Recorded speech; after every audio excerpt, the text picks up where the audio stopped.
Hello everyone, welcome to this video. In this video, we shall see question from IIT-JAM 2020 consisting of 2 marks, and this is an MCQ type question answer. That means only one option here is the correct option.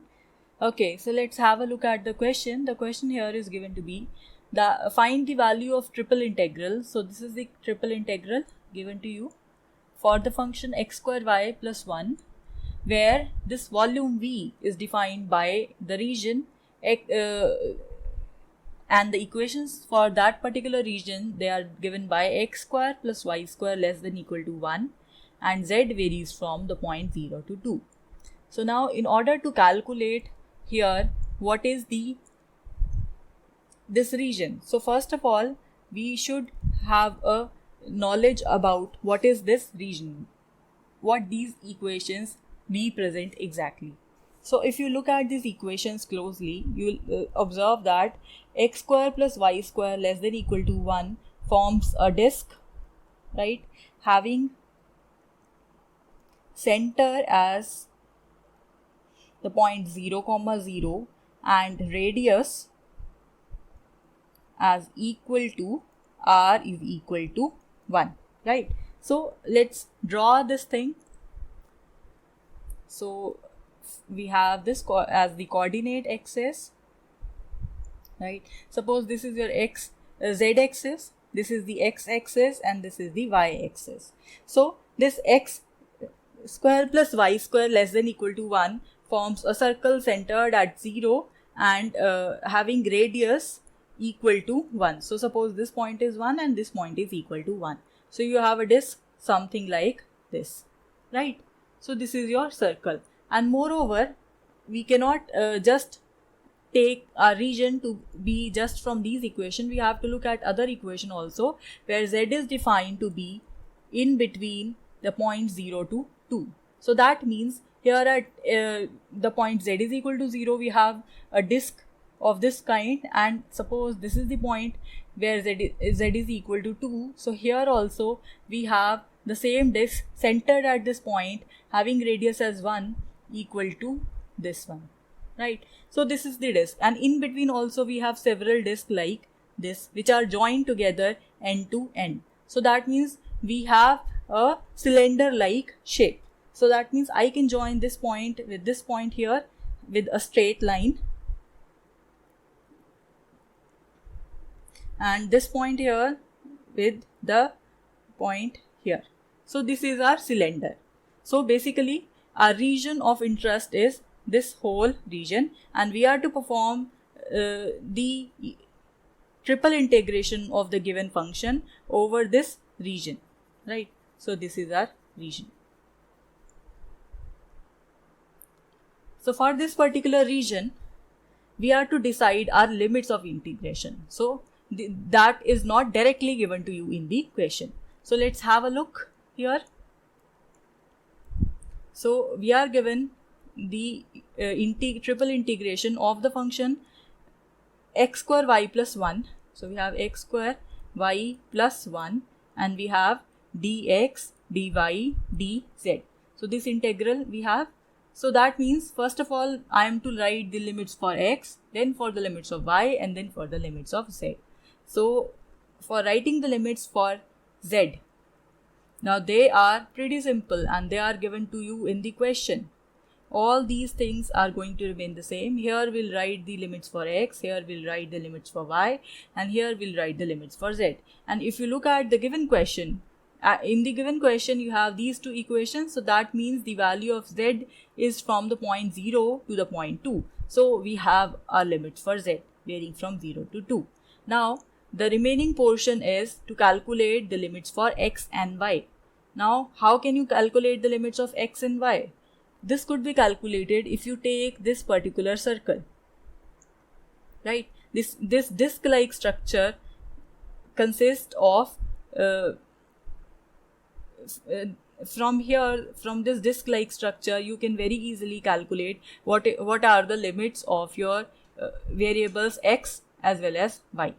So first of all we wanted to write down the limits for x. So that means whenever you wanted to write down the limits, variable limits for x, so in that case, let me redraw the circle here.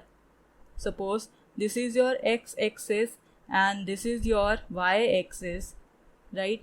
In that case, if I wanted to take the variable limits of x, so that means I will take the horizontal line in this particular case to cover whole of this area. So here the equation for this circle is x square plus y square is equal to 1, right? For the disk it is less than equal to 1, for the circle it is exactly equal to 1. So for this particular disk, when you take the value here, the point where this arrow enters this region and the point where it leaves this region, so that means we are to calculate the value of x from this equation. So when you calculate the value of x, you have x square is equal to 1 minus y square, or in other words you have the value of x as plus minus square root of 1 minus y square. So you have two values of x, one is this negative value and one is this positive value. So here we will have the negative value of x as equal to minus square root of 1 minus y square, and here at this point we will have the positive value of x as square root of 1 minus y square, right? So we got our limits for x, they are minus 1 minus square root of 1 minus y square to plus square root of 1 minus y square. So these are the limits of x. Now because we wanted to cover whole of this region, so basically we are to move whole of this arrow two different portions from here to here to here. So that means we wanted to cover this much portion by moving this arrow in this particular direction.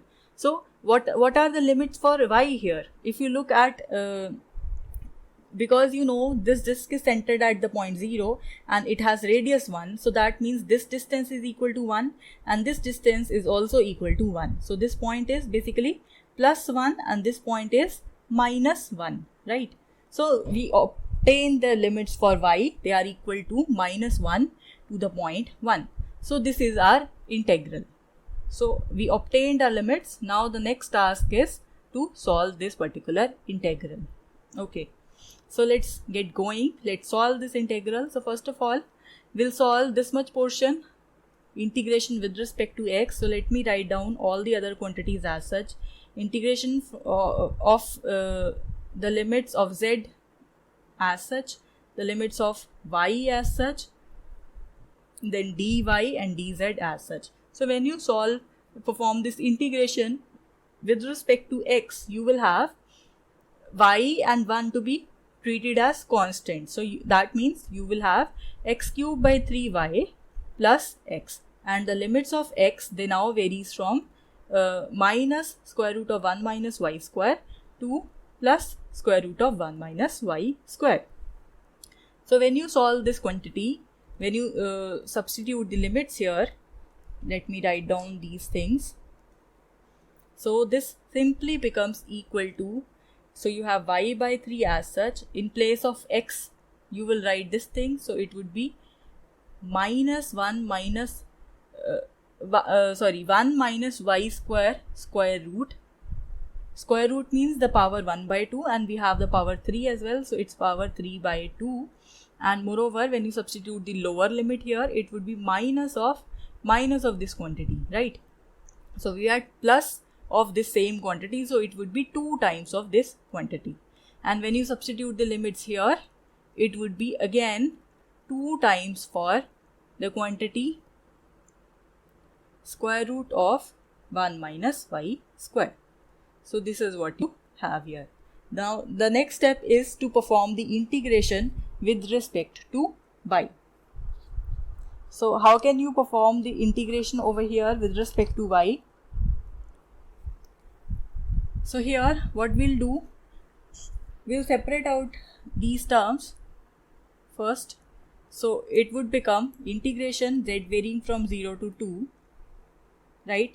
Y varying from minus 1 to 1, and the first term y by 3, in fact 2y by 3, and we have 1 minus y square raised to power 3 by 2 dy dz. So this is our first term, and the second term we had z is equal to 0 to 2, y varies from minus 1 to 1, right? And you have the value 2 square root of 1 minus y square dy dz.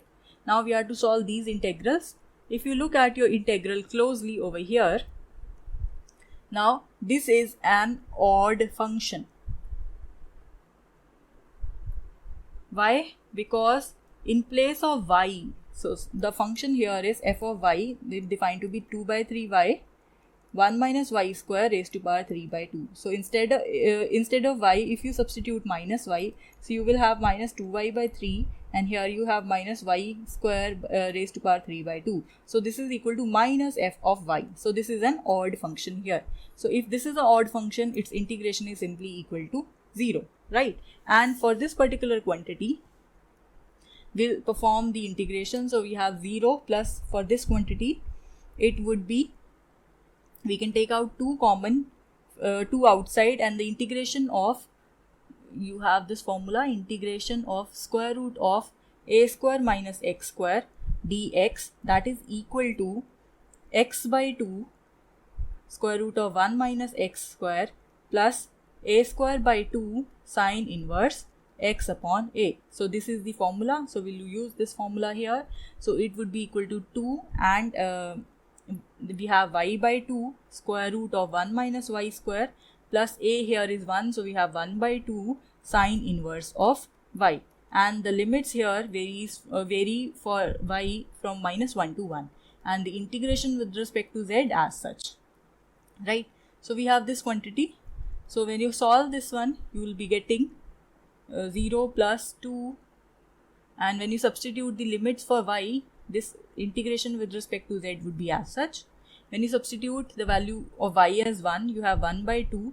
This 1 minus 1, this would become 0. And when you substitute the lower limit here, this would be minus 1 by 2, 1 minus minus 1 square root, right? This quantity plus 1 by 2, the value of sine inverse of the upper limit 1 minus sine inverse the lower limit as 1.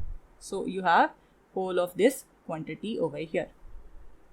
Okay, so we have 2 integration z varying from 0 to 2.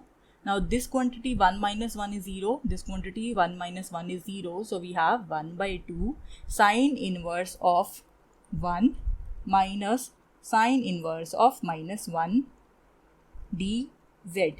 And what is sine inverse of 1? It is equal to pi by 2. So, and moreover, this 1 by 2 and 2 get cancels out here.